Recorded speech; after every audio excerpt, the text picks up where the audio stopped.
Bonjour à tous. Aujourd'hui, l'émission commence par ce groupe très cool qui vient de la Belgique et qui a été créé par l'auteur belge Maurice en 1946. Je parle des personnages de Lucky Luke qui sont nos amis ici, mais le sujet d'aujourd'hui est H.G. Wells, un auteur très respecté qui a créé de nombreuses œuvres de science-fiction, mais tous ces livres ne versent pas dans ce sujet uniquement, même s'il y a beaucoup de gens qui ne le savent pas, mais il a été très célèbre dans ces domaines. Il a vécu entre le 19e et le 20e siècle et pour moi, c'est une sorte de Jules Verne anglais. Par ailleurs, les deux auteurs étaient des contemporains, bien que Jules Verne soit mort en premier, bien au début du 20e siècle. Wells n'est mort qu'en 1946. Même Jules Verne a fait des éloges sur le travail de Wells, en disant que ce livre serait bien en avance sur son temps. Wells est un écrivain de science-fiction très respecté. Il est l'une des célébrités honorées par les Beatles sur la couverture du disque Sgt. Pepper's Lonely Hearts Club Band. Il a été le premier écrivain à faire référence à une invasion de la Terre par des extraterrestres. Et c'est précisément sur ces romans qui parlent de cette invasion dont je vais parler. La Guerre des mondes a également été adaptée au cinéma par Steven Spielberg en 2005 avec Tom Cruise comme protagoniste. La Guerre des mondes a été également adaptée entre 1946 et 1947 dans une version illustrée par Edgar Pierre Jacobs, le dessinateur de Blake et Mortimer, pour le journal Tintin, qui est apparu sur Alban en 1971 et sur une autre édition en 1986. Membre de la Société Fabian, Wells a publié son roman La Guerre des mondes en plusieurs chapitres dans Pearson's Magazine en 1897. L'année suivante, enfin, l'histoire est sortie en livre en parlant de l'invasion de la Terre par des martiens intelligents, très agressifs, avec des engins qui se déplaçaient sur des tripodes, annihilant tout sur leur passage.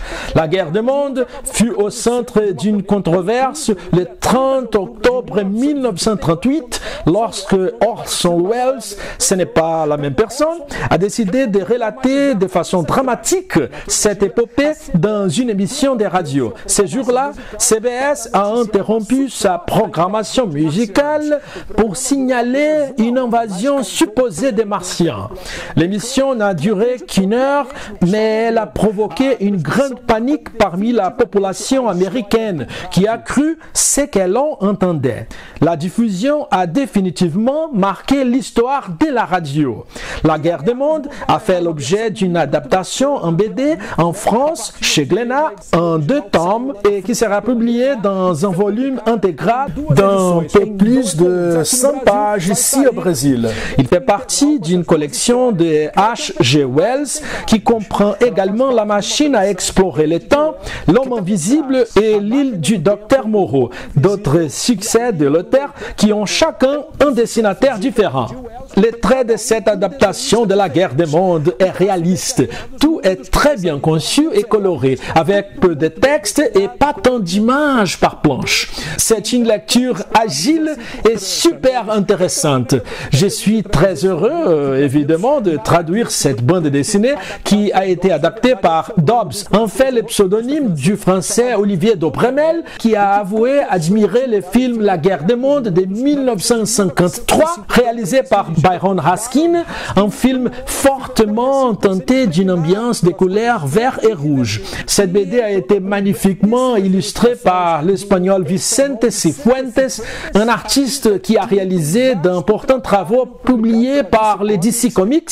À propos des couleurs de cette BD, elles proviennent de l'italien Matteo Vattani. En ce qui concerne la traduction, beaucoup de gens pensent même que nous traduisons à partir d'une bande dessinée physique, fréquemment, mais en fait, je reçois tout le matériel en numérique et je travaille avec 2 écrans ouverts, l'un pour la BD et l'autre pour les textes, car il me serait difficile de consulter le livre à tout moment pour lire et écrire le texte ensuite. Et bien que la bande dessinée importée ne soit pas disponible à l'éditeur pour la traduction, je trouve toujours un moyen d'obtenir les bandes dessinées que j'ai traduites.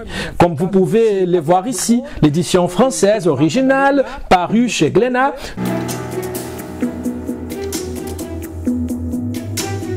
Et j'espère que vous avez apprécié cette émission qui a eu cette BD comme sujet, une BD qui va sortir au Brésil chez Mythos. J'ai aimé cette BD parce qu'elle est française, parue en France chez Glénat, et parce qu'elle a été scénarisée par un Français, dessinée par un Espagnol et mise en couleur par un Italien. C'est un mélange très intéressant qui va finalement sortir au Brésil. Nous nous retrouvons prochainement dans la prochaine émission des Rendez-vous avec la BD franco-belge.